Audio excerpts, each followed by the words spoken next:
Hello, I'm Steve Mason and welcome to the Lost Boys 3, Lost Boys the First podcast, round 2.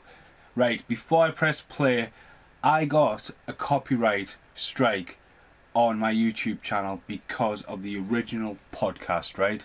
Now, I've been doing podcasts for a while now.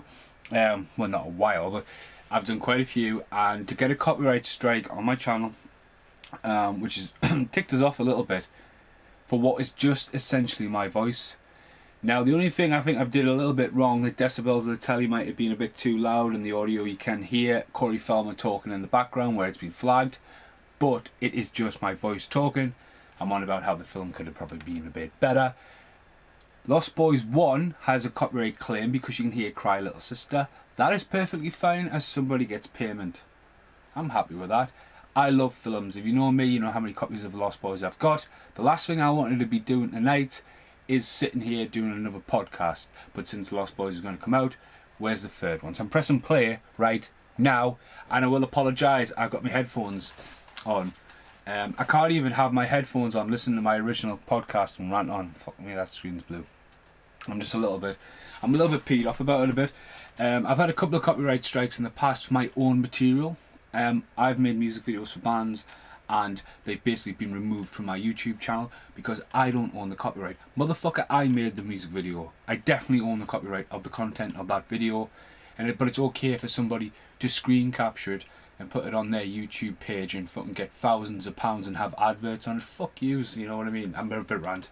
So yeah, I probably won't be able to recreate, but you're probably going to get a very eerie side now. I do like this film. I rewatched it the other night, and I do think this is grainy as fuck. And when it starts off in Washington DC, the other murder capital of the world. A lot of this film was set in South Africa. I do think this is quite plain and drained of colour. It's very drenched. It's weird just having my headphone on. I've got one headphone on that, so we've got Grandpa Munsker coming here. Senator thing. Now, it's quite distracting trying to do a podcast like that. So yeah, get off the rant. So what the Lost Boys 3 is, Lost Boys 2 is a remake, and they had Corey Feldman in it. They should have had both the Frog Brothers in for comic relief, as the ending was completely fucked up and haywire what was going on with Corey Haim and Jameson Newlander. Jameson Newlander is credited in the film, but Jameson Newlander is not in the movie. And here comes the Frogs. Jameson Newlander. He seems a bit rusty there, Jameson Newlander, I do apologise. So UV lights and samurai swords. I made a lot of reference to Blade the other night. But this is what the third movie should be, in my opinion. It is the Reign of the Frogs. But, you know, straight away the film is starting like a flashback to something what happened between Lost Boys 1 and 2. And for Alan to become a vampire, even though he's making him do the whole Lestat thing by drinking the blood off his hands. You know what I mean?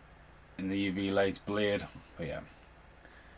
And almost straight away the Alan is a vampire.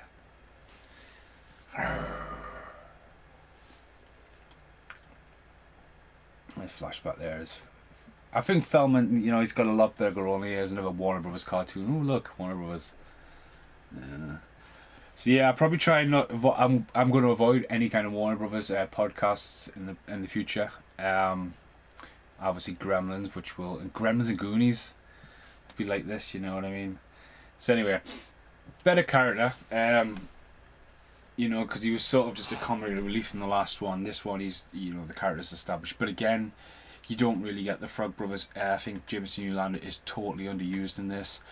Again, with the poster, I do have the massive poster, which is huge. It's a huge movie one. It's definitely one made for, you know, it's transparent on the back but very heavy in colour. Fucking vampires. And here we go. It starts off like Blade.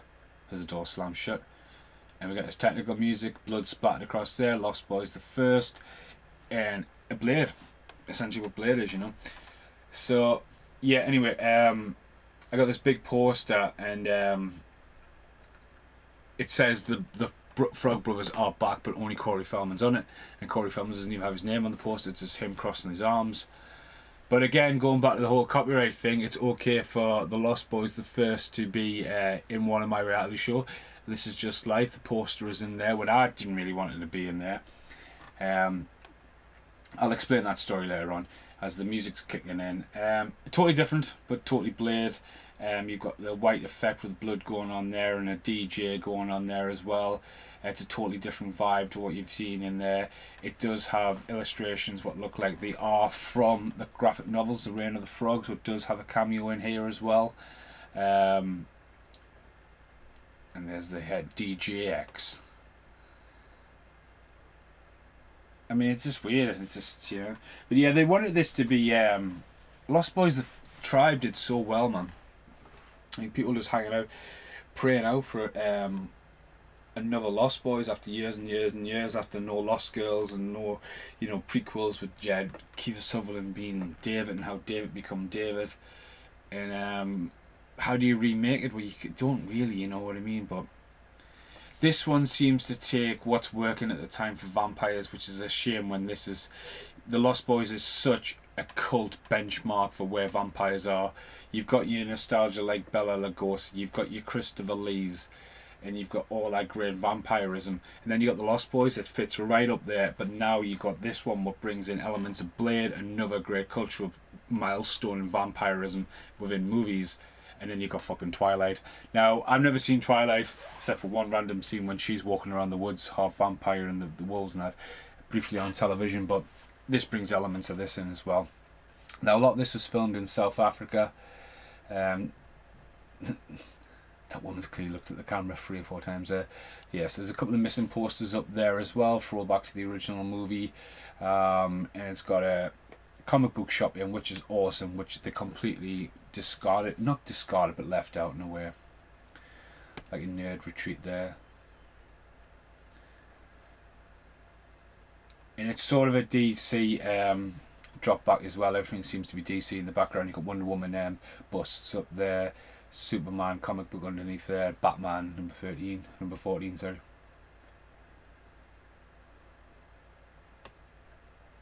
So yeah, going away from Warner Brothers on this, yeah, I'm definitely going to look at doing more underground films and stuff like that.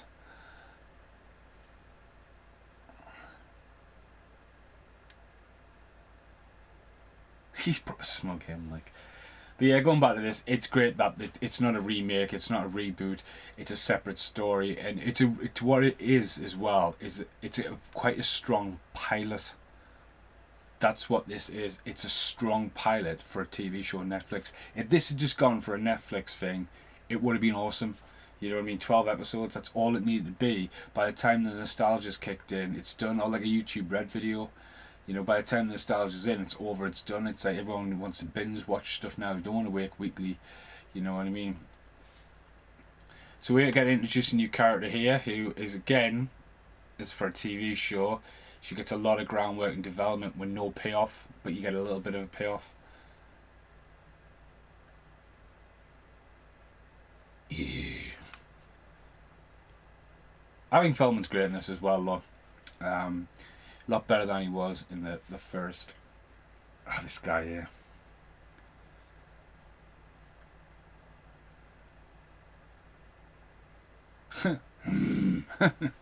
You can't hear this, can you? Well, you should be watching it with it, you know what I mean? So again, a beat down there. Even she's holding it, trying to look like Justice League Alliance and stuff like that. I'm learning me graphic novels thanks to Big Dave and Dan I work with, and Annie.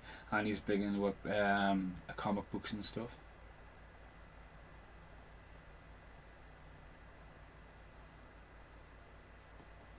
The X-Party. Raid. See, back to the poster, I've got this big poster and it's such a weak artwork. I've just seen recently there's a clip of Edgar Allan Frog, samurai swords, you know, which they should just be stakes and fucking water pistols, man. That's what the Frog Brothers are. It's really cool there, front cover. Now here, the music in here right now playing is the Truth Movement, which is Corey Feldman's band. Now this doesn't have a soundtrack, and originally I thought this is why I got the copyright claim, but yeah, this is a Truth Movement playing. There is enough material in this film to have quite a good soundtrack, and a lot of departed from what it was last time. You know, I would totally buy the soundtrack of this. It's got some good tunes. But yeah, Feldman's just got such a dark voice. Feldman gets a lot of shit for his music. It's a Millennium Ascension, whatever that is. I quite like that music video. The music's completely off its rocker, but the whole elements with Sean Astin and stuff like that, it's awesome. He has got a song called "You Can't Win." It's on his former child actor album, and it's such an emotional track. It's well worth checking out. You got to check that out. Like, you can just feel his heartbreak, but you know, his heart's there. It's just, it's more that I think he should stick to producing music. I don't know, but I think he's pretty good in this. So back to the poster while she explains she's sort of like a Harry Potter Twilight novelist who's looking for her brother, who looks like Leonardo DiCaprio all the way through the film. In my old house, when I filmed This Is Just Life, everything had to be like sort of copyright content. Funny enough, copyright claims. My house just looked bad as fuck, and there was nothing. There was no posters up. There was no Lost Boys memorabilia. It was like Friends, when there's always that wall you never see. And near the end of filming, after the wedding and all that, a lot of footage. I mean, I film everything anyway. So anyway, this Lost Boys poster I got at the time had gone up on the wall at the top of the stairs, and I basically went. I was out shopping and I picked up some new underpants, and I thought they were boxer shorts, but they ended up being like Y fronts, and there was proper like bright pink and black stripey. I think there's blue pair. And as I was walking out the bathroom wearing these things, which were really uncomfortable, I noticed that my wife Vicky at the time, it had like a top that proper matched. So I was like, oh no. So the camera was on and I jump out and it looks like I'm wearing a cheap 90s, like early 90s wrestling singlet, you know what I mean? Proper tight. And I jumped out and I started dancing a macho man. I don't know what the fuck I'm doing that for, but in the background was the Lost Boys, the first poster. Now, everyone who's seen it was just like, oh, fucking hell, you need to put that in. I was just like, nah. Because it ended up in the last episode. And I was getting, nah, like, I look like a tit. And then I was getting, it's not happened because the Lost Boys poster's there. And we got permission off Warner Brothers to have that poster shown, which I let go because at the end of the day, there's a Lost Boys poster in my show, and I was happy with that. But now I wish not, since I got a copyright straight now, so there we go. So yeah, this is quite a, again, the lead guy, Dr. X here, is a bit like Deacon Frost in his dark rave music, and he's wanting to infect everybody. Deacon Frost as a character is inspired by the Lost Boys, it's why Stephen Dorff was cast. Stephen Dorff would have been a great baddie. He is a great baddie in Blade, but it's what he was based on. So again, this borrows from Blade what Blade borrowed from the Lost Boys, you know what I mean? So I'm sitting here going, oh, it's doing a Blade. Well, you know what? It's kind of not, you know what I mean? It's sort of to say, we borrowed from us, we're going to borrow from you, kind of thing. So, the head of the Empire.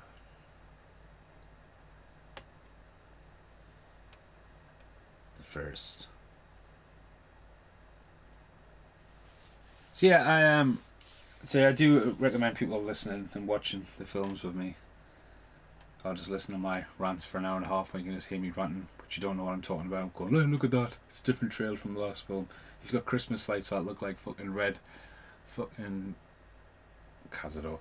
Red chilies.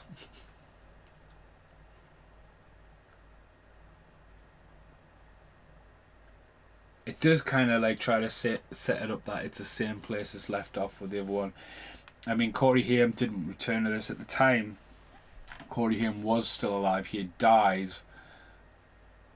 He died the same year this was filmed. He said he wasn't going to be in. I think he may have died before it was filmed. I shut up. It's a pretty cool scene coming up here. So he said he was going to come back for the 4th, and as I say, like, where was going to be the story going on there, and I think this would have been a strong sequel. As long as it was the Edgar Allan, and they could have had Sam in it. They could have done something like this. They could have got another actor back. It didn't have to be like he is the original vampire. It could have been Laddie's captured or something like that. Or Star comes back. Jamie Gertz could, we need to help Laddie. He's been kidnapped. They could have done something, but this is quite a good story here. I love how Cry Little Sister is now kicking in.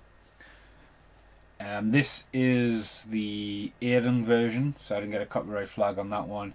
But I think this is awesome, how they jump out the aeroplane and Cry Little Sister with the moon in the background. It's fucking awesome.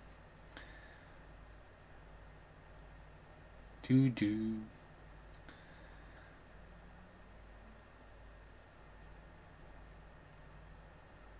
See him as well. He's like teeth are very present. This is I want to keep on referring to my last podcast, even though you probably never got to hear it.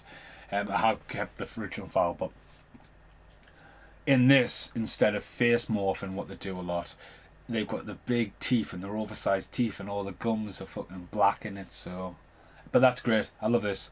Cry Little Sister flying down from the sky shows the Lost Boys flying for the first time in a movie as well, across a cityscape. It's really well done in a great landing. I think that's great.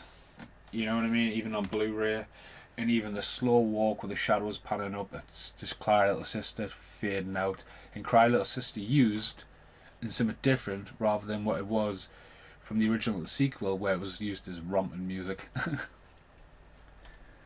Yeah.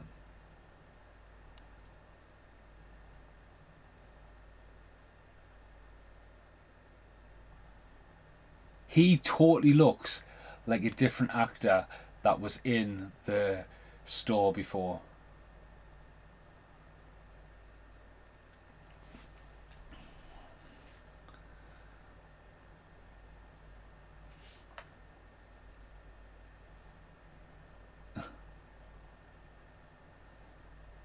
So I did the podcast for Hudson Hawk last night.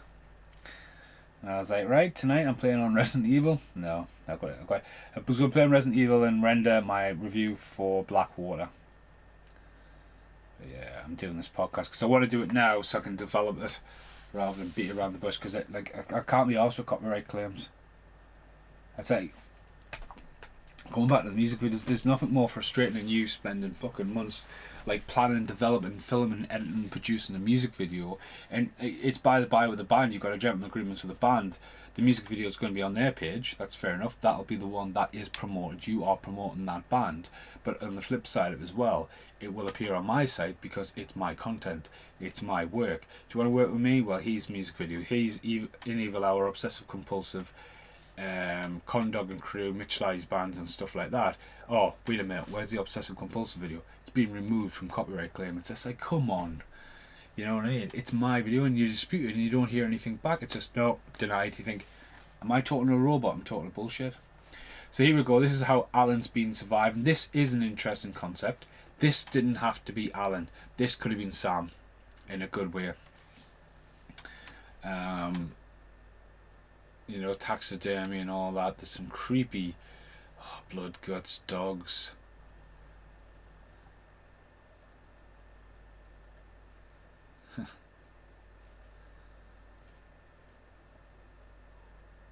Yeah, I think that I would have loved to see them in more stuff like this.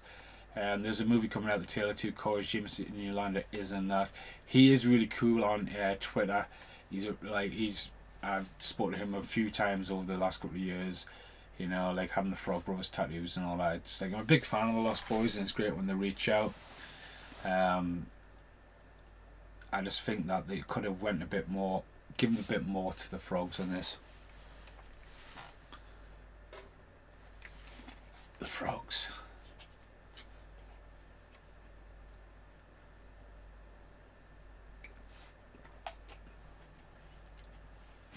I just think Feldman's a lot better on this, you know. He just got back in the character. And here it is there, it quickly tells you that Haim was killed off the Alien Star. They mention past content characters for the first time as well, which is pretty awesome.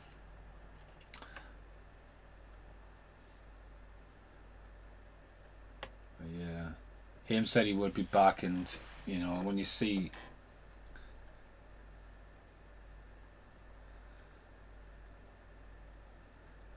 but yeah, it's just a shame that Jameson United. It's like this could have been in the last. This scene here could have been in the fucking tribe.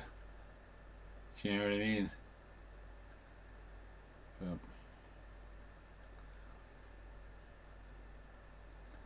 But again, it's great set, great location. A lot going on. There's a lot of like taxidermic props. I mean, that makes perfect sense, doesn't it? You know what I mean?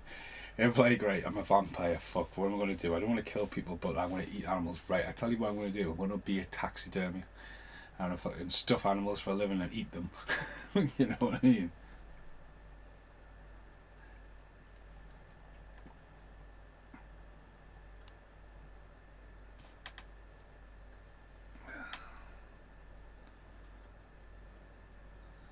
So go there, he's the blogger here.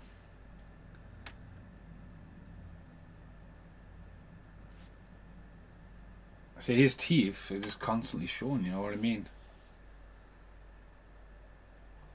It's like Lestat. There you go. It's like Queen of the Damned here. Like, he's bored of being a vampire, so he's just going to become a DJ. And like everyone, yeah, I'm DJ X. I'm a vampire. So like in 5 years' time, yeah, I'm still DJ. You look really good. Yeah, 10 times. You still look really good. 20 years' time, what's going on? You look exactly the same you do when you first single. There's a great line there. All you lost boys and girls. It feels like a better wrote script as well.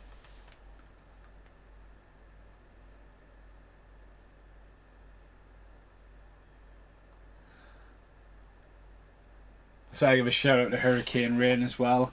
I seen him for the first time in a very long time today in person. It was awesome. He actually bought the Lost Boys white vinyl as well. And I was telling him about my frustrations because I literally went to bed last night uploading the podcast and woke up this morning with the copyright strike. And I was like, what the fuck? And obviously I had to go to work, so I was like, motherfucker, great blood spray on there. Good blood spray. So yeah, shout out to Hurricane Rain. Hope you like your vinyl. So there we go. Here's a shot of the Lost Boys from back in the day. It's a very iconic shot of the three of them. And here we go here. Corey Haim is officially in the movie, but he's not credited in it at any point. You know what I mean? I know it's archival footage and it's, you know, again though this as well, because Haim must have died and God knows how Feldman was feeling about this, you know, because they were great friends.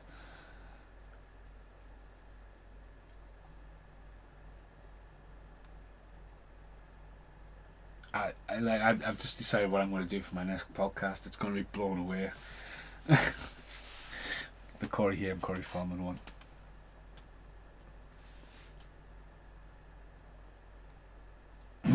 I love that kind of the character, the moody frog brother, Edgar.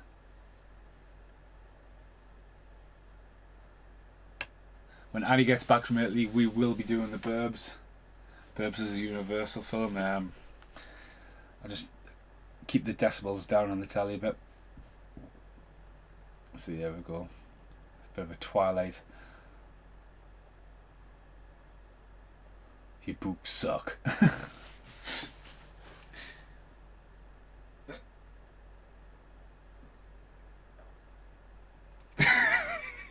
I forgot about the goth bashing. You got millions of emo goth sheep bashing fucking vampirism.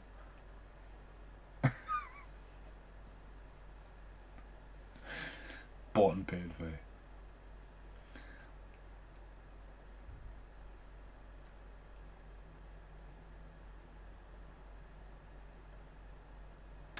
Yeah, to me, it's like it should have been the frogs together, and Sam could have been what Alan's doing, being the taxidermist. You know what I mean? That's the way it should have been whipped around, I think.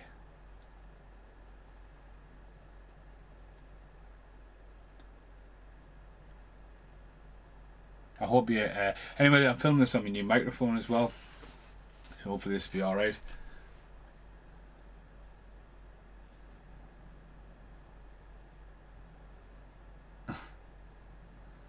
He's a little homage to Unforgiven, even though he hasn't been staking vampires for, what, 2 years by the time difference. It's the whole thing with Clint Eastwood and the gun can't shoot, so he comes back with a fucking shotgun.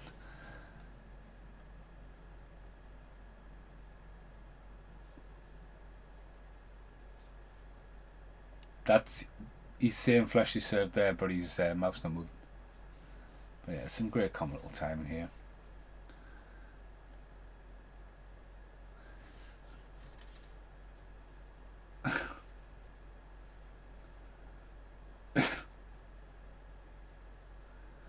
told him. Even got the Warner Brothers Looney Tunes as his ringtone, man. Frog.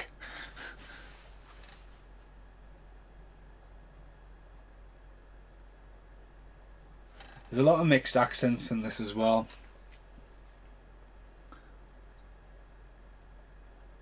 But to me, I mean,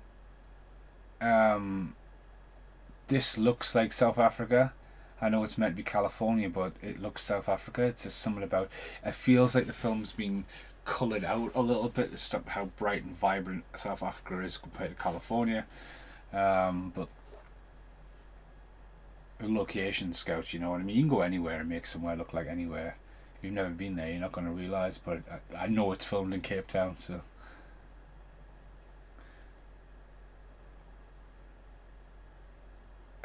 Here it comes. Again, here's some different. The soundtrack is as well. It's got that Blade kind of thing. It's got this pop kind of thing. It's got a little rock thing. And then you've got the introduction of a very John Cena kind of character. Toad, Frog. See, that's funny. Toad, Frog. Long Von gets laws. See, the camera operator with the viewfinder, and it's a mini DV camera. Film a reality show.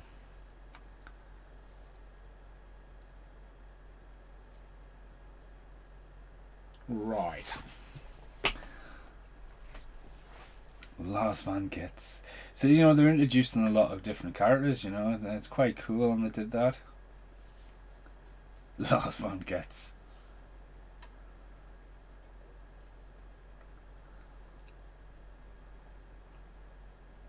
Reality show reject, there we go.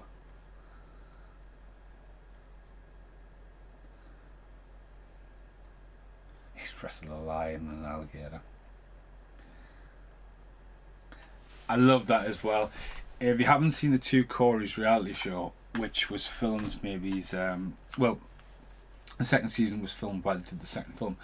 The first season is ridiculously funny, but you kind of know that it's just right, there's the plan, put them in that situation, because it's all about like the camera angles, you know what I mean?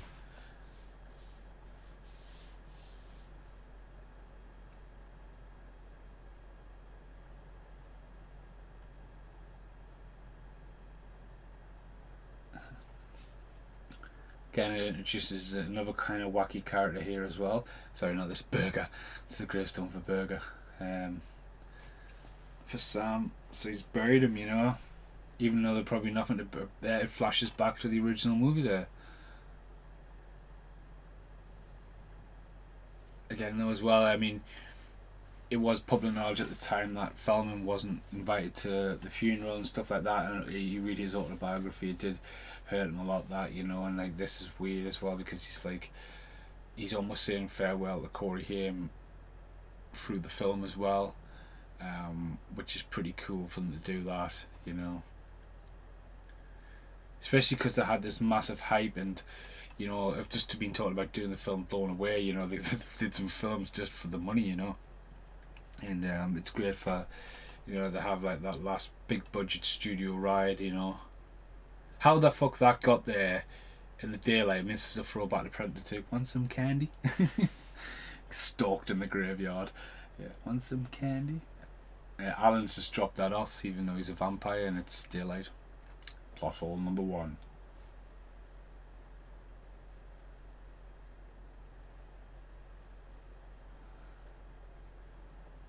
Frog Brewers license plate, that's pretty cool.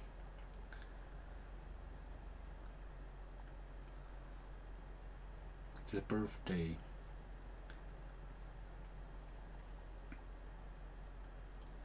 So it's Zoe back again. It's almost setting up an established base like they had in Buffy and stuff like that, you know, the nerd retreat for like the mythology and stuff like that. Because they are starting to branch out. There is a lycanthrope reference throughout the film. It's a cool looking shot, that, like.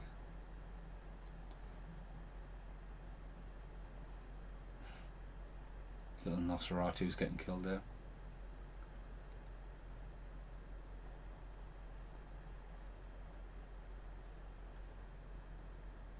cool.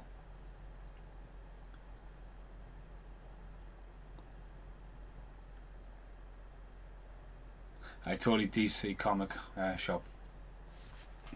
Unlike the original one, had a lot of different ones going on there.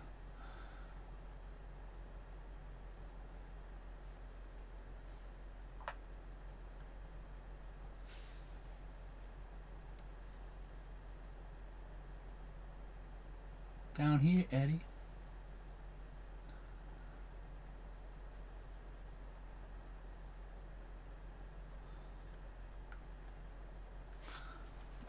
Right now. Follows, yeah, everywhere he looks DC related in that comic book shop. There's Watchmen, you know, and I mean there's a great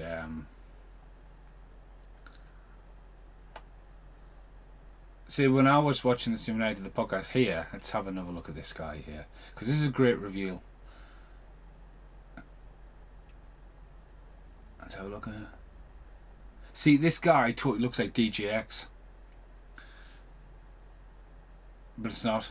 It's just a random vampire. The guy totally looks like DGX, and it's just like, right, if this guy's going to come in and kill him, should he not have been with him?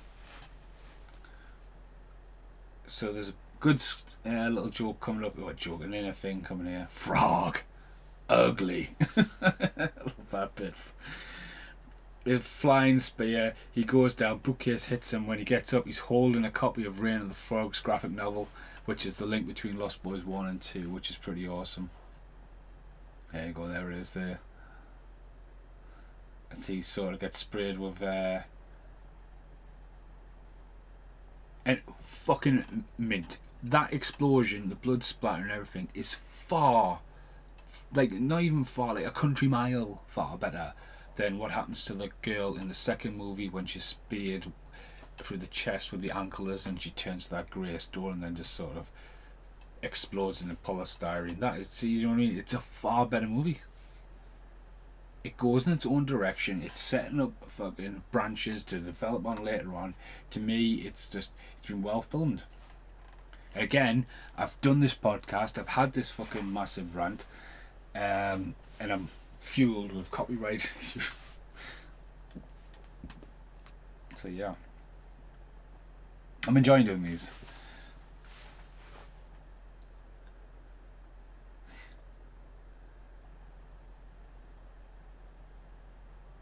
Never, unlike Hudson Hawk, if you listen to me, Hudson Hawk review, right? It's going to come out after this. So yeah, it'll be this, then Hudson Hawk. So that's going to be a bit weird if you listen to me podcasts in order, but not if you don't really, because Hudson Hawk might be the first one you listen to. But yeah, last night I started a podcast and I was like, should have went to the shop and got some food. Should have planned fever for tea instead of just a packet of crisps, what I had. So I've actually brought home a pizza to cook. Once I've done this, pizza and Resident Evil tonight. That's a hell of an island to get to if you're going to fucking be going up there for a rave.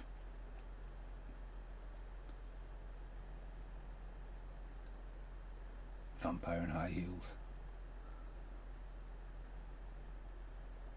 I love the whole dirtiness of it. See, he totally looks like Leonardo DiCaprio. But I promise, he's got the fucking posh British accent. I promise. Totally looks like Leonardo DiCaprio.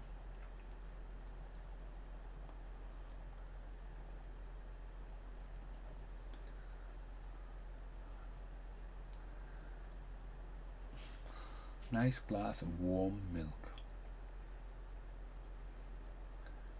Again, here comes some more music kicking in as he knocks up another glass of frog's juice. And I quite like the song. I was fuck me, sorry. Frog juice, putting on some leather boots there. The headband's on. Going full on Rambo. I love that bad motherfucker as he kicks open the door, man. It's just fucking... Again though, they should put the Frog Brothers together.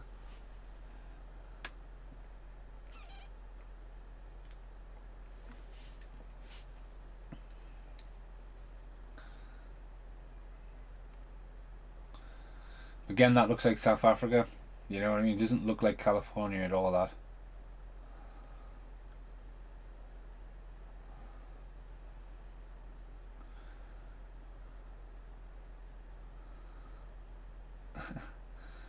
He's like turning up at Bert Gummer's house. Well, it's like Whistler. This character's Whistler. You know what I mean?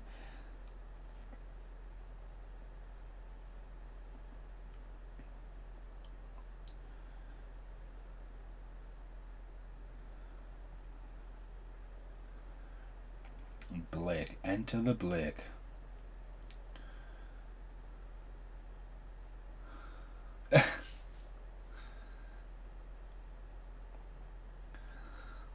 Flying out the fucking window.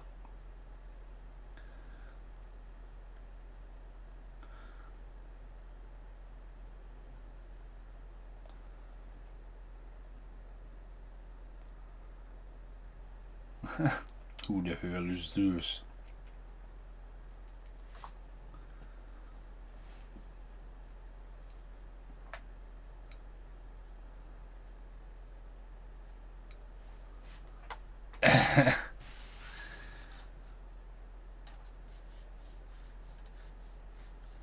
See, I know you're introducing Zoe as a new car and all that, but that should have been like when you get the poster up, because I've got the poster. You've got like Edgar, the writer, and then her. Then you just got this vampire pouring his blood. It says the Frog Brothers are back, and it's like this is what it should be, a routine.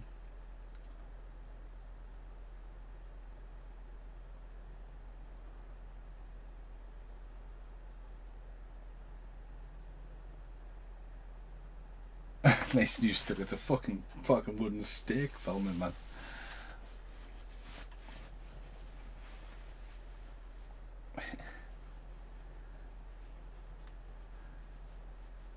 Yeah.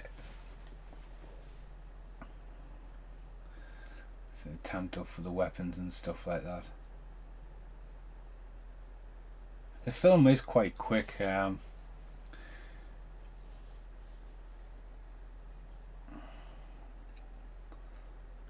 Giggles. Holy water and garlic just for giggles.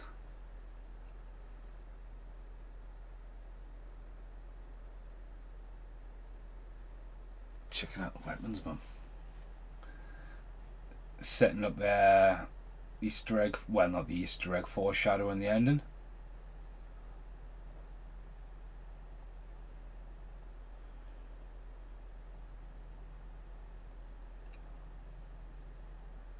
Straight under the bike. Pretty solid special effect, that. You know, it's done well. You know, some of the acting, you know, is good, but and some of it is cheap and cheerful. But like when it comes down to how it looks, how it's filmed, and the way they've done the special effects, it's great.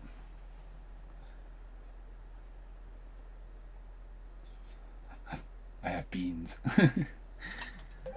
Oh no. I'll tell my friend Casper. Fuck my life, I've just said that and Casper's just messages randomly. Casper buys wholesale. You go to Casper's house, it's wholesale. There's a vampire teeth. Casper's just saying it, the copyright thing sucks.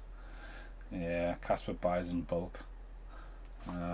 It's like crate of Coke, fucking 24 toilet rolls, big bulk.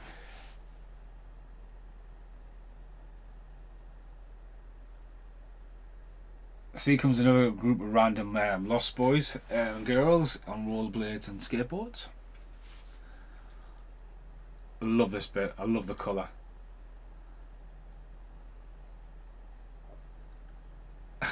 All the weapons in the car. They didn't buy everything at the weapon shed, did they? It's stupid, that bit.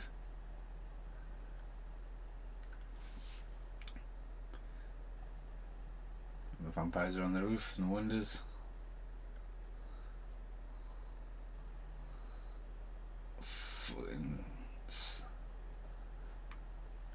No shit, fella. Goes to window and stuff. Can't come in unless they're invited.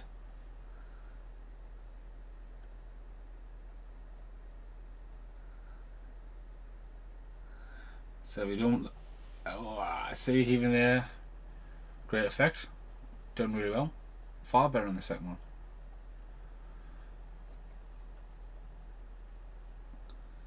Real fire, which is always good when they do real fire rather than do fake shots.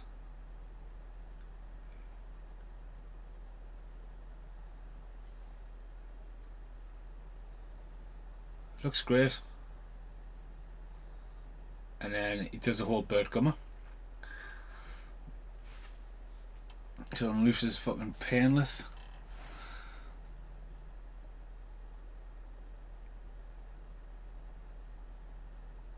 He's called it painless as well, there we go.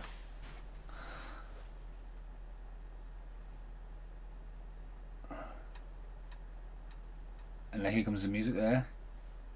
It's just kicking in again. It's another song that could have been the soundtrack. So there's Blake, you know, that's a new character, a wacky character. Again, looking foreshadowing to a fucking TV series, man. I think that this should have, like, this definitely should have been the pilot. And rather than release it, make the shows. But people just don't do the risk now. I think there should be a contingency plan cause with TV shows, right? Because if you get a TV show and you get the first season and you say, oh, that's fucking totally different, that's totally awesome, like fucking, by the time someone's told you about it, by the time you've got around to watching a TV show, 24 episodes or fucking 12 episodes or hour-long episodes or whatever you want to be, they cancel it and you think, hang on a minute, like, it's like you watch, say for example, Blade's got a television show and it ends on a cliffhanger, and it's like, right, like so if that's it, it's over. Why don't you do a fucking wrap-up film like they did with the X-Files when they wrapped all the loose ends up and just end it, and then it will gather, like, you know what I mean, rather than have leftover answers, it will have an ending, you know, rather than, like, people don't want to invest in shows that are just going to, it's cancelled. Do you know what I mean? It's just, you look how long it took for the X-Files to come back, or Heroes was reborn, but like they just, like, the big executives are like, done, just what? What's next? You know what I mean? People like The View, but it takes time for something to become a cult film, a cult classic, a cult show. It takes people time to get into shows.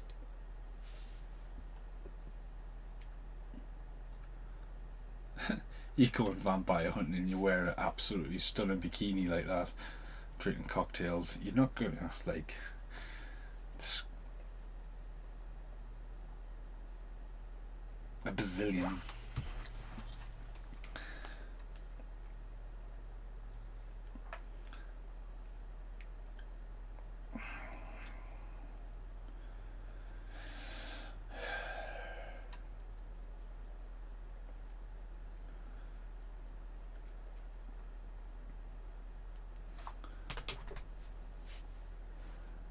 Yeah, even the Ducks. I mean, I never got down to Venice Beach when I was in LA, but my friend Mark's there at the moment. He was taking selfies. He's up at the Hollywood sign. This scene's repeated in a minute, but he's right under the O and all that. Before I was just like, oh, fuck, I'd love to be back over there, but I never got down to Venice Beach. But even this looks like South Africa. You know, the beach, the rock formations. To me, it doesn't seem California.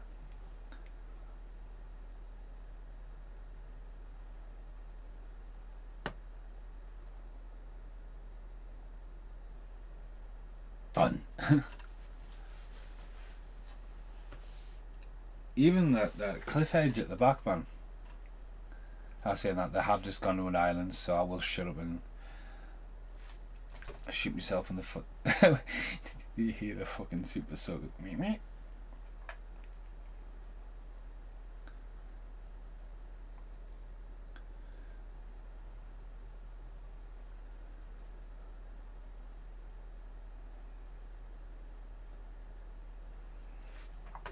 You're staying here, you've had loads of cocktails, and you've just turned into Laura Croft.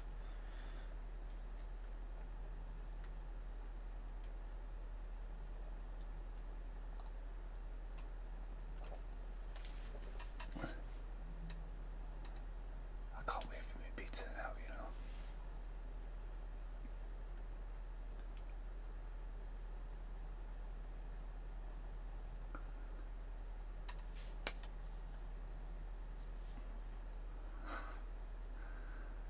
It's such a weird.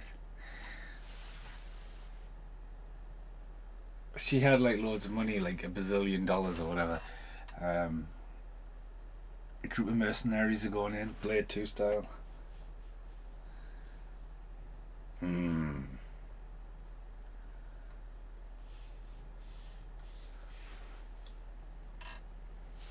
See, again though, it's like Alan should be there. It should be the Frog Brothers, like, go, "Alright," and like have the girl with him. You know what I mean? And it just feels like, Jameson Yolanda would have been available,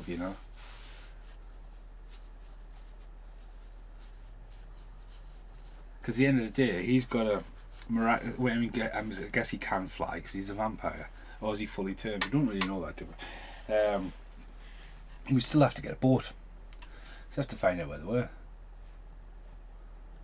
Hey, Toad.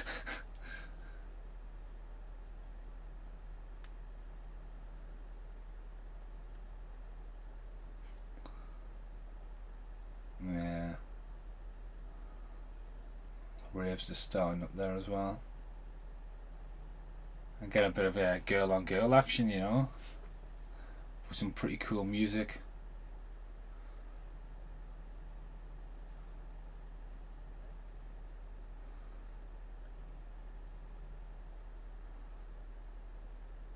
That's pretty cool. I like that. I like the song playing right now.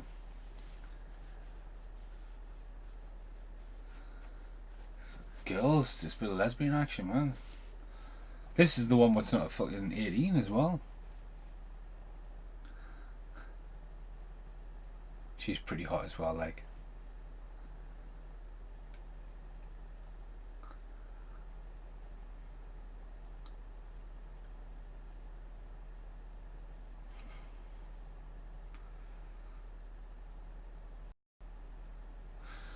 That's awesome. See, that is a great death scene, the blood in her face there. And there's another girl getting killed there.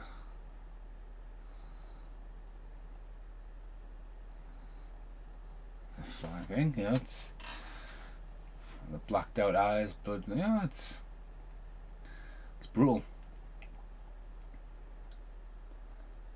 It sounds pretty decent.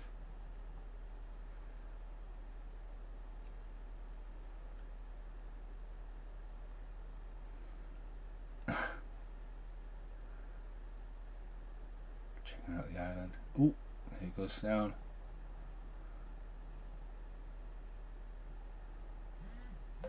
Me.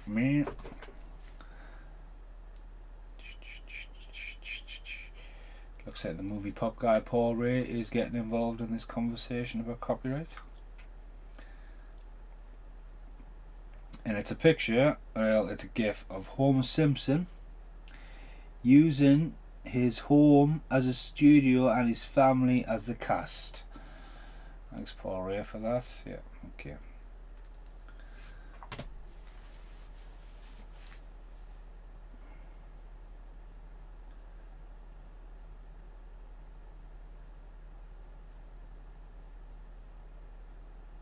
I love the foreshadowing there, the chains and stuff like that. See, as well as I was looking into this, I was talking to a lad called Gavin today as well, and he was on about 20th Century Fox being the worst for YouTube copyright claims and stuff like that. Because you think about it, as I'm saying, I'm talking about a fucking podcast, right? And now that I realise that, I love the shot there. It's a whole Doom thing with the gun on the thing. Even that's pretty good in small doses.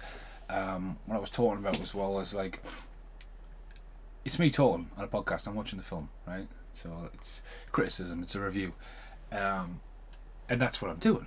You know what I mean? I'm not like, fair enough. My first one I did was Derailed, and I was like, "Fuck me, what the hell?" But again, it's trying to. That's what brought the character. What I'm talking about is like loads of people put trailers on there. They take trailers that look at Everything Wrong With when they take the film and they just butcher it. You know what I mean? I know somebody who watches films and that's their opinion of films. They don't watch the film, they take that opinion, and that's the perspective they've got of the film, rather than watch it yourself and have your own opinion. But again, they're taking the film, they're ripping it. It's like what's he called? Shadow, the lad called Shadow with the big long hair. He just sits there and butchers the film, but intercuts the film with it, and he uses it as a review. And you think, well, that's, you're using that's copyright claim. You're using the film and you turn it into something that makes good. And yes, it's a lot of fun, but that's where the grey area copyright is. But anyway, 20th Century Fox is meant to be bad for it, but Predator was the first podcast. No copyright claim there. Predator 2 and Predators. No problems whatsoever so far. But when revisiting the other podcast, I think the tally was a lot higher than it had been. So yeah, that could have been it. Plus, as well, when I do them on my own, it's a lot of talk to. It's a lot of talking for me personally, and I just got to start looking at the camera, thinking the camera's multiple different kind of people, and just trying to like express myself as much and not give too much silence break. So obviously, if I stop talking, like I need a breath or a drink of water, and like fucking, you know what I mean? That's squeak again with the fucking water pistol. But yeah, again, the film's gonna flag them because it's gonna recognize the algorithms. You know what I mean? So yeah, so just like that, I've gone quiet and you can hear him talking. Bashing on the emos again. But this film really picks up speed here. As they've gone in there, they've done Divide and Conquer, and they've gone underground as the light's going down.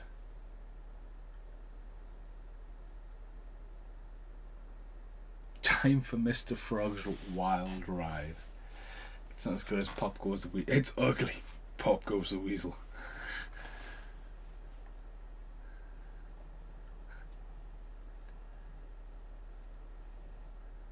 Is that camera even on? Yeah, it is. Jack needs to take notes. Hiya, Jack. Hopefully mine and Jack's next podcast is going to be Robin Hood Prince of Thieves. I know we said it was going to be Demolition Man, but me and Jack spent Sunday night up at Sycamore Gap filming Jack's intro, but you couldn't get right. Burn witches. Again though, interesting sort of house, great like location. I mean, that's grim as fuck that. And then even just stuff like that, reminiscing back of the original when the boys would come into the cave, you know what I mean? When you've got Morrissey on the wall, Morrison on the wall and stuff like that. There's no like bat sounds, squeaking like I just went like that. I went start waving my hands around the air, but I didn't go whatever the fuck that wants to be. It's meant to be bat sounds, but there we go. But again, this feels to me should be the Frog Brothers going in. You know, I know Alan's about to turn up and help out, but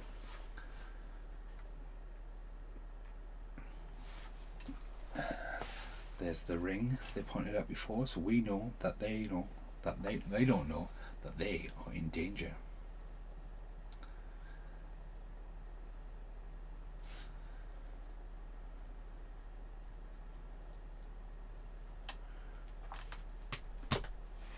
So they find Leonardo DiCaprio here, but like right, okay. He totally looks like Leonardo DiCaprio from that angle, anyway.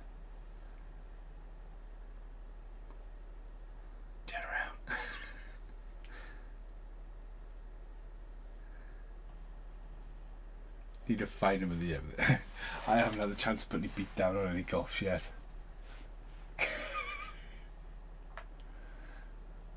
What the fuck?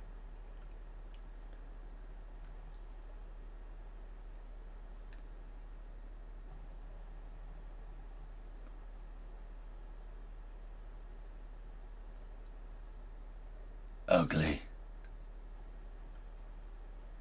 Johnny Trash.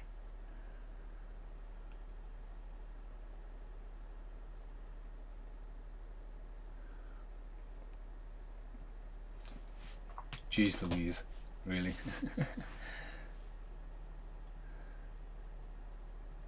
See, here we go. Got a bit of action there as the girls take on Frog and Zoe.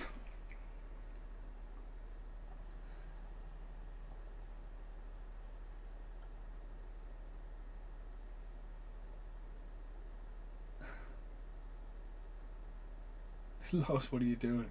I'm just going to take off all my equipment, leave it here and go down into danger. Okay. Here we go.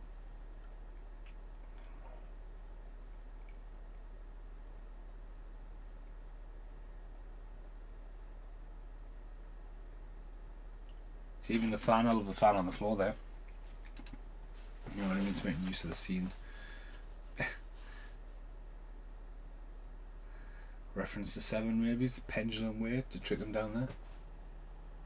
Wishy gear.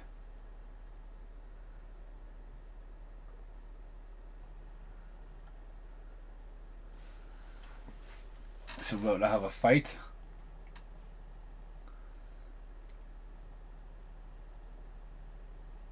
Like tribals up his back of your head, man. He's a big guy, like.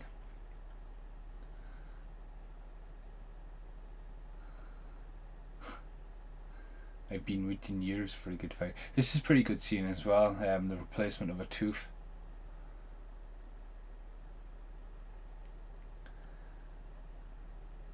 See, even that's pretty decent as effect, you know.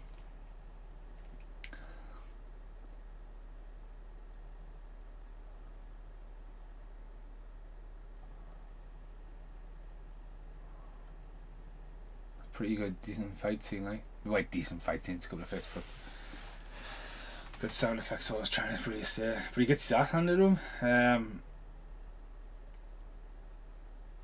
Look at this fucking pickup gorilla slam down. That's brutal, man. And you think there's going to be some saviour, but it's not. It's a, he does a Kano. He looks like Kano, and he's about to do a Kano by punching his heart out.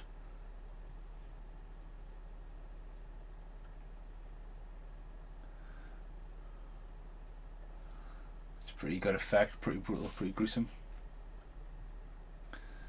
And then boop. Great effect there. Whoosh. So yeah, the little dirty cameraman's the one who survives that incident.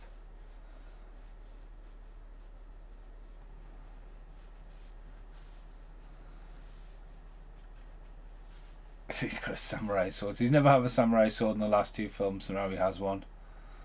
I guess Blade has one, so there we go.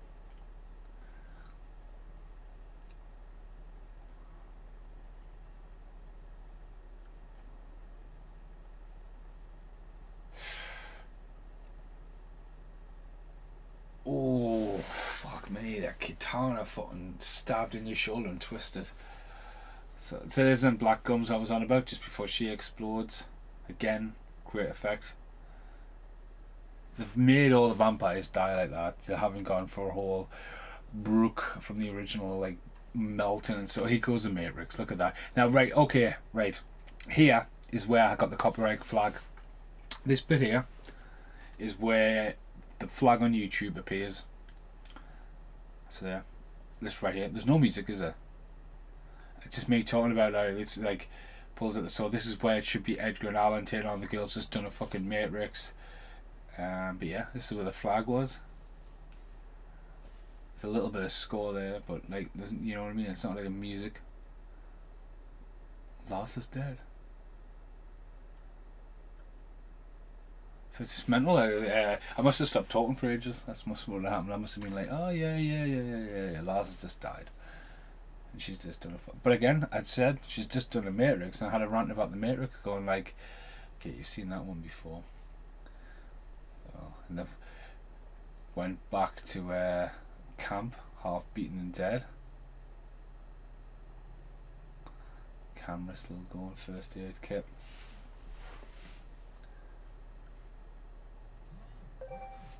Edgar.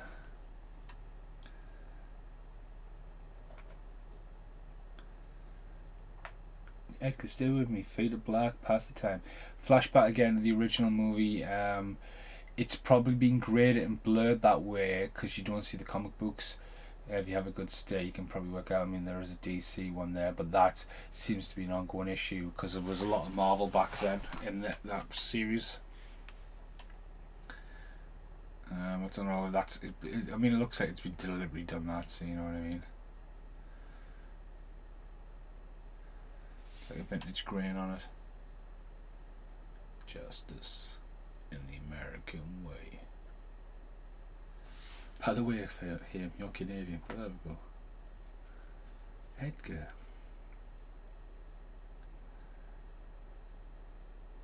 There we go.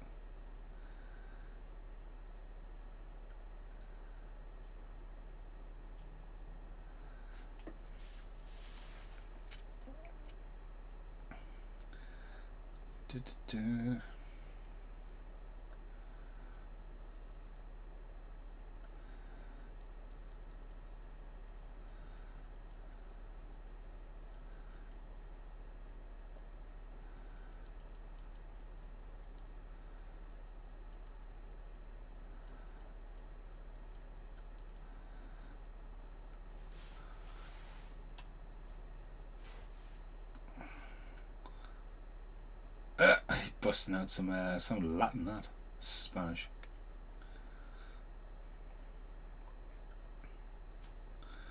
There's the Blood Moon digitally in there as well. There's all the girls and boys are busting through the fence again.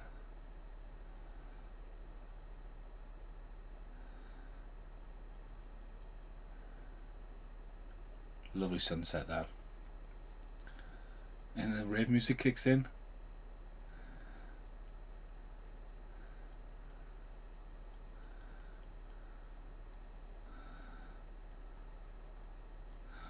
So, like, again, I was on about it before when I thought originally the guy, the Dr. X, Dr. Love, that's what calls her easy.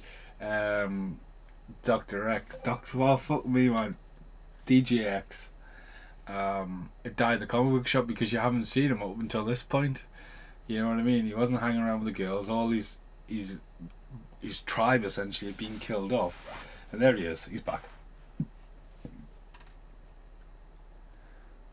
Naked boobies up against the shutter.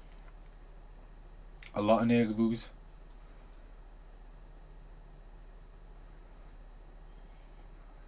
Again, though, it's like the sea. Well, it's like the blood group in the blood rave in the first movie, but also elements of the massive rave in the second movie as well.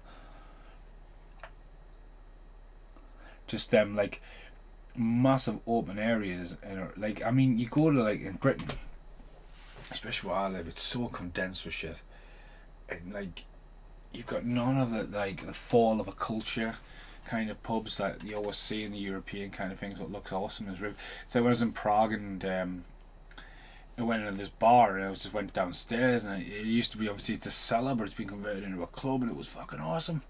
You know what I mean? You're sitting in sort of almost like a catacomb having a beer and stuff like that. You just don't get it over here. And I think this is what's pretty cool about here, like this rave kind of going on here. Like him with the rainbow hat on. And you've got this little strobe effect rave going on there, the cage, vampirism kicking in. Everyone's like went from having a party to a rave.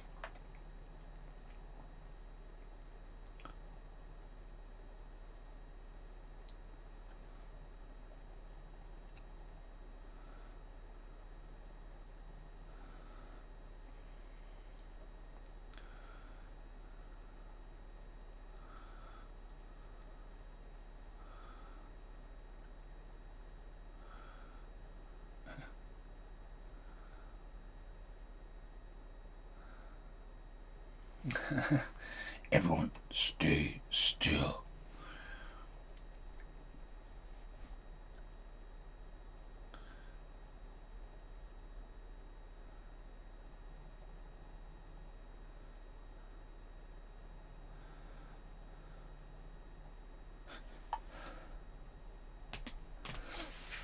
So there we go. So there's another lost girl that we haven't seen before, but see, again, was there a side story of them missing? You know what I mean? Could they have been a little bit there? Drop the she's going in it. Get in the crystal maze. No, sorry, that's more like Funhouse of Pat Sharp.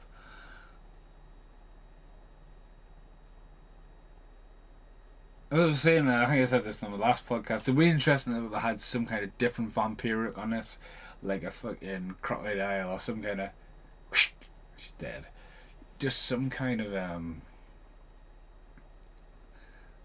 like, not a dog, because dogs and playing now, but like, I don't know, they could have had some. That's what the Frog Brothers could have been doing. It didn't have to be a gang of fucking raven fucking vampires wanting to infect the world with a drug rave. It should have been the Frog Brothers going after some kind of fucking. It could have been like a bear, a vampire bear. It sounds ludicrous, but that's what would have been great about the Frog Brothers. Right, there's a fucking vampire bear in a cave, right? Get the Frog Brothers. Do you know what I mean? Again, that's where they could have gone with the TV series, that kind of stuff. But so yeah, we've got disco lights, rave music, samurai swords, vampire hunter versus vampire blade. Anyone? Or is she still doing the countdown of fire and stuff?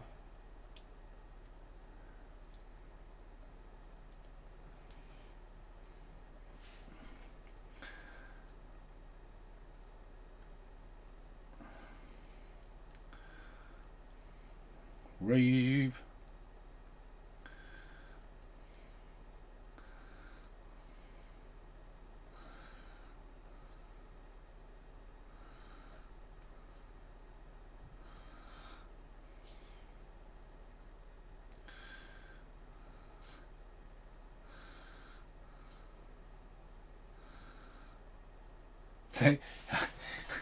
So like, how many vampires is there? Good couple of hundred before in the wide shots, and he's going to take them all on with a UV light.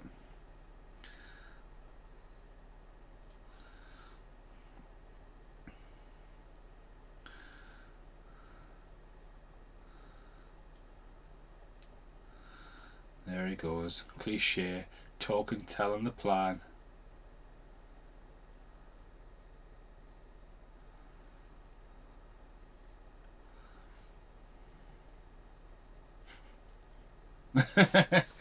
And Edgar Allan's returned. But again, though, it's like, see, that could have been when Sam came back. You know what I mean? So you got the two Frog Brothers finally back together, fighting off there. But again, it's like,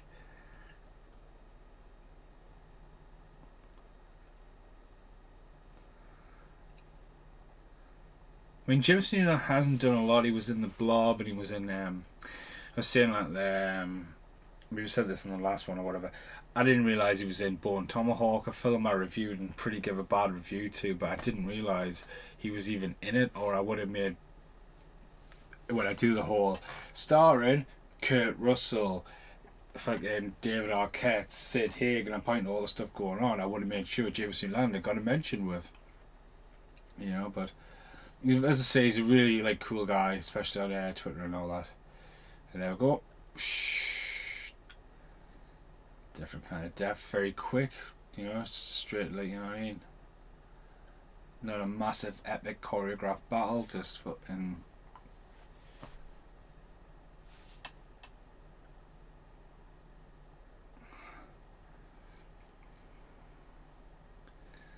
DJX is now dead.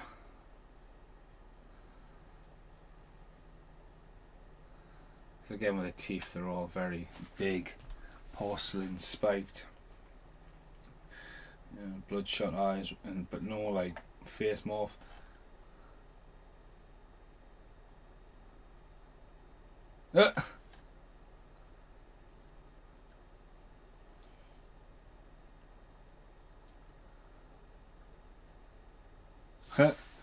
And here comes the twist. Leonardo DiCaprio is a vampire. What?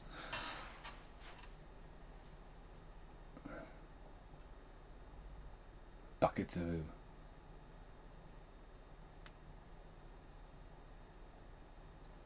See, I wouldn't have had Jameson Young's hair long.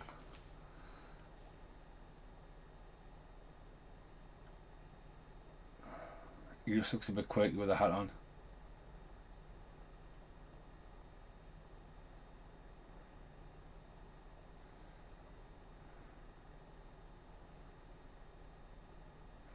I did want to say I want to give a massive shout out to Oliver Harper. I was talking to Oliver this morning about his podcasts and if he had any copyright claims, and he was getting asked. So again, it's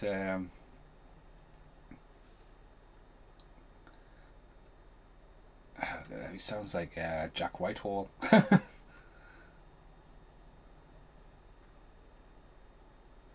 So then a flashback, you know what I mean? This it goes again.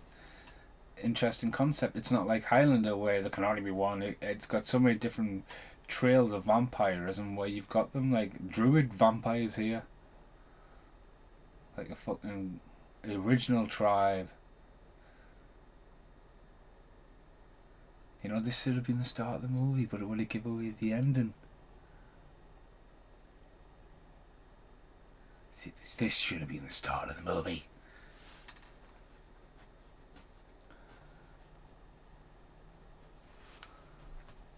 Bit grainy as well now. First time the fucking reshot there.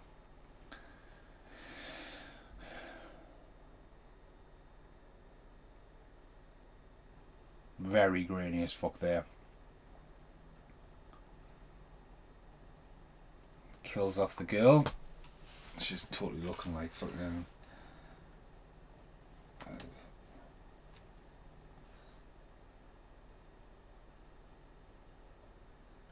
She just rescued him, you know what I mean? That's pretty just like, it's a weak death, to be honest with you.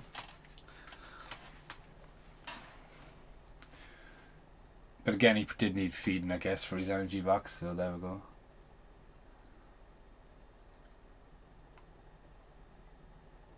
We've been blasting that for like maybe fucking 10 minutes.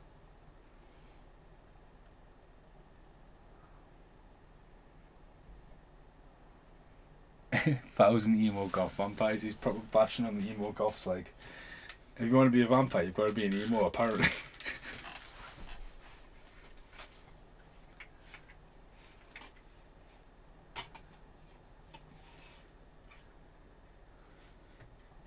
See, again, they're hinting that they could have some form of relationship, you know what I mean?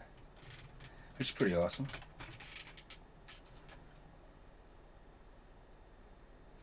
See, that scene there, that's a scene that I've seen in the artwork, and it's a scene, a clip I've used for the podcast.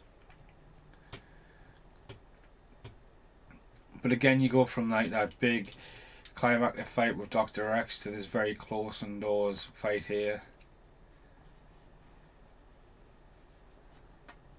It's like a young Leonardo DiCaprio or Jack Whitehall voice.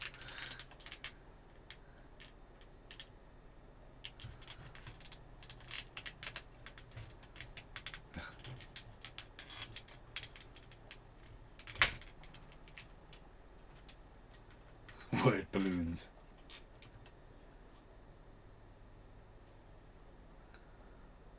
I Am Legend reference to another, vampire movie. Again, another DC related product in it.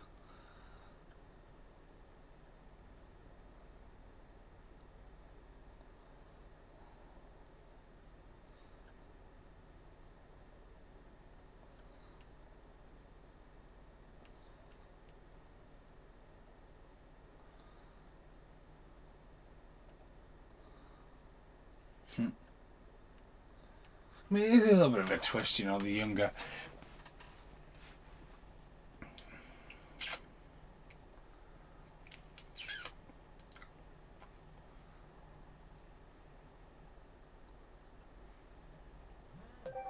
Sorry, my phone.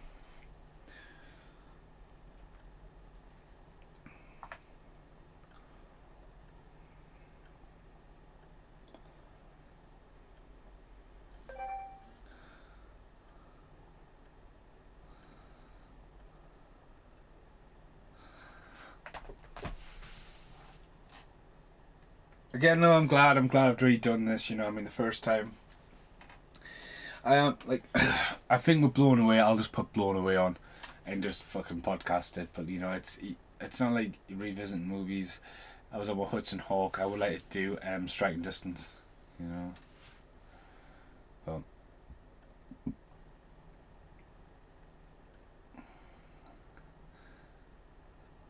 think about it, Edgar.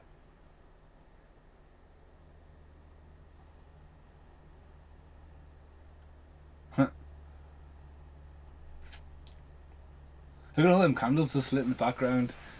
Miles away from the rave.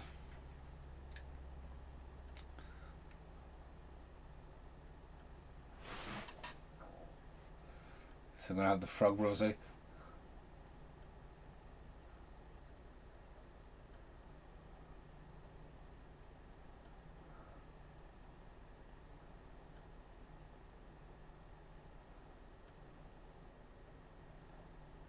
The Frog Brothers fight it off.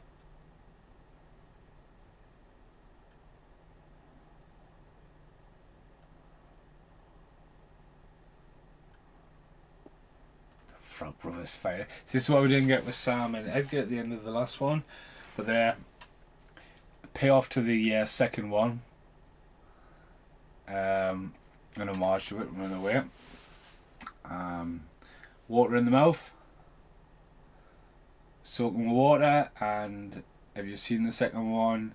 He became a Reverend Edgar Frog when he signed up online. which means he can turn water into holy water, and Cry Little Sister kicks in, which is awesome. And fuck you, it's just like the brilliant, you know what I mean? I loved it, that's great. It's great to see fuck you. And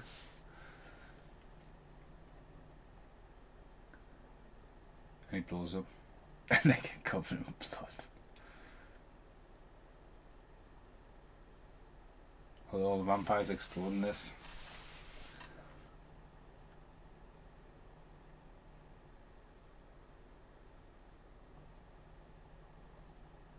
And Jimmy Miranda looks about 10 years younger now.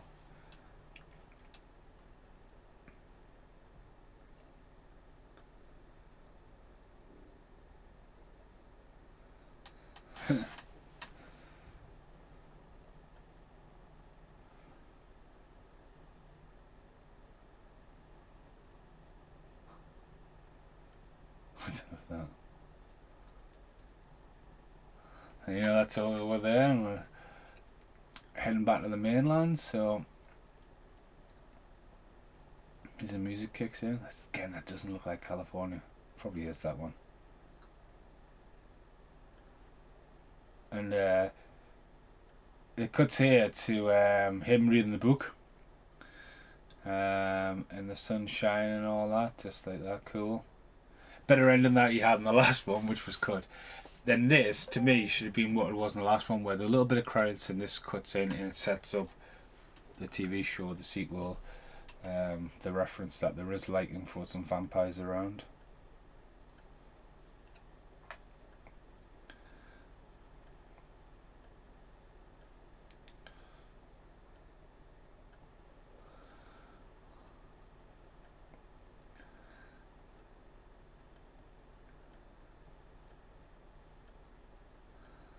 Probably wants that back there, man.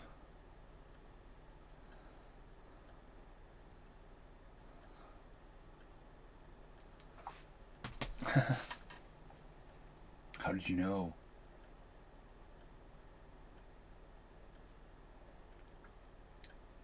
He's got a Kindle now.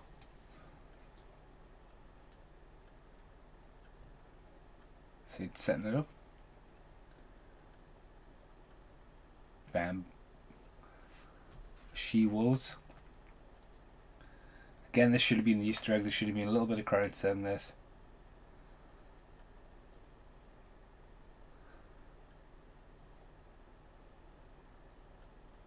And there. The wolf noise in the background. Very faint as well. And nothing that kicks in. A Cry Little Sister again. How many times do you want to hear that music? Again.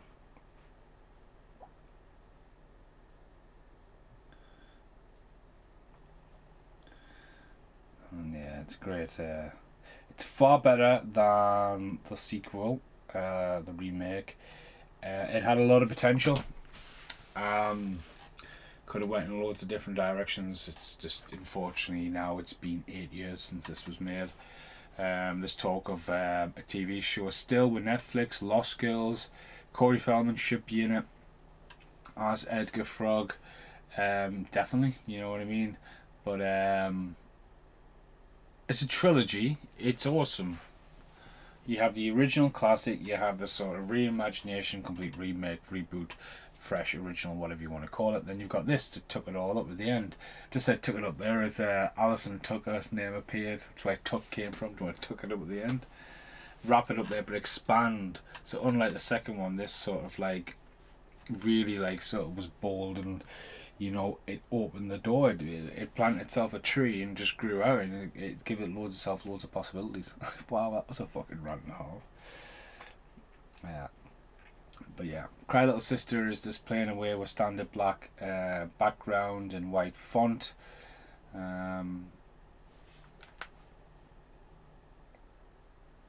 Yeah, it's the remake song as well. Yeah. So yeah, it's going just 9:30. I've got time for a bit on Resident Evil, I imagine, and my pizza. And I think I'm watching Jeremiah Johnson tonight, Robert Redford movie. I bought that today, so. And what else have I did? Oh, Hellboy. I've managed to get myself a pop vinyl Chase Hellboy, which is awesome. So,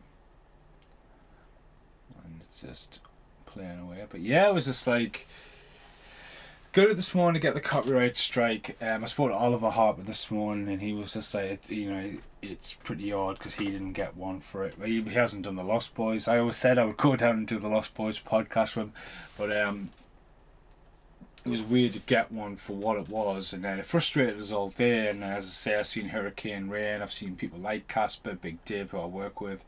I spoke to Jack about it, and I've came back and I'm like, right, and I checked into it a little bit, and I clicked on where the copyright was, and as you've been talking, it was the bit where the last runs up the wall, and I'm like, it's kind of not fair, but. So Disconnected was the song by the Truth Movement. That's Corey Feldman's band. So there was a lot of. Again, Cry Little Sisters, and again, it's iconic there. But there was a lot of bands on there. Definitely enough for a soundtrack. A band called Toxic Avenger. Toxic is Dead. Dedicated to the love and memory of Corey Haim and Lee Tankley. She's their name. Batman 14 reproduction of a comic merchandise courtesy of DC Entertainment, so that is why there is completely no Marvel any form, and probably why it's blurred out in the background stuff. They're like, where you from? Phoenix?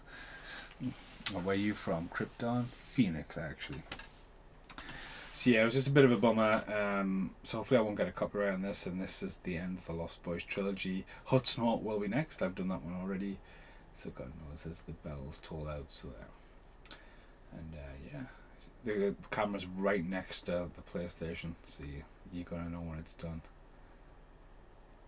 Yeah, there we go. See, so Cry Little Sister's gonna start again. No, it's got one of the big red warning signs. So yeah, hopefully down the line I am gonna stick with more 90s nostalgia movies, not exactly big budget ones. Anything I want to do big budget as well, I'll probably just do it as I've done now, and hopefully you will link this up to your film while you're watching it or listening when you are, and I won't be avoiding like copyright claims, because as I say, I do these just for the fun now, to share my love and passion for films and reviewing films. So yeah, I've been Steve Mason. Cry Little Sister started playing again when the menu scream. Thanks for watching. Thanks for listening.